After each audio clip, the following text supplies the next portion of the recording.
Outperform. It will perform extremely strongly, probably outperform. We've seen there's been massive yield compression. What we haven't seen yet is the rental growth, and that's what we will be expecting to help drive total returns. But there are similar pictures in other areas across Europe. For us particularly, we see the UK as a strong area, as I said, in terms of rental growth, certainly in the build-to-suit market as well. But as we grow, we're going to concentrate on all the major areas which we're fairly mature in at the moment, from Eastern Europe across to here. Okay, so from a P3 side, then you're looking at the whole of Europe. The UK you see as a particular area of growth, but you're looking to broadly grow your base across Europe. Correct. I mean, we do for UK, but we also do for Germany and for Central Europe. I think UK marks itself out clearly as a much more land-constrained environment. The supply dynamics in terms of delivery of new space and build-to-suit mean all the ingredients are there for rental growth. And of all the markets you can point to real evidence and deals being done of headline rents changing, it's the UK. In a sense, it's unfortunate that yield compressions happen so rapidly and so hard compared to everywhere else. 100 basis points in the last 9 months probably.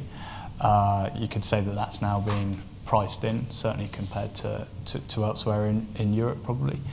But it's going to be, if you speak to the UK agents, they're still pretty positive that those kind of levels will be, that those levels can support similar kind of targeted IRRs.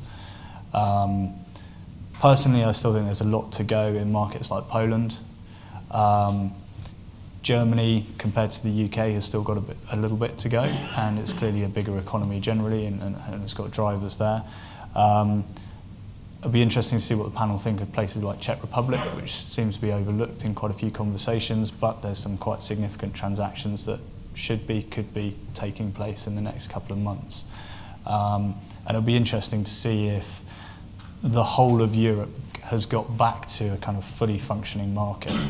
And just taking it back to kind of comments about themes for 2014, I think there's going to be a lot more sell and leaseback activity, build-to-suit activity. There have been last year a lot of corporate joint ventures, mergers, acquisitions. All of that is set, and I think we're going to have a much more fully functioning market in all areas, in all countries, this year. And is that because you think that there'll be more consolidation, so it will just be a smaller number of larger players, or? No, I think there's... so sell and leaseback activity, for example, and the build-to-suit side has been...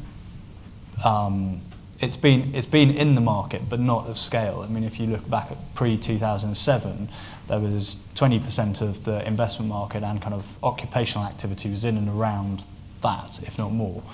And for the last 5 years, it became a largely absent part of the market.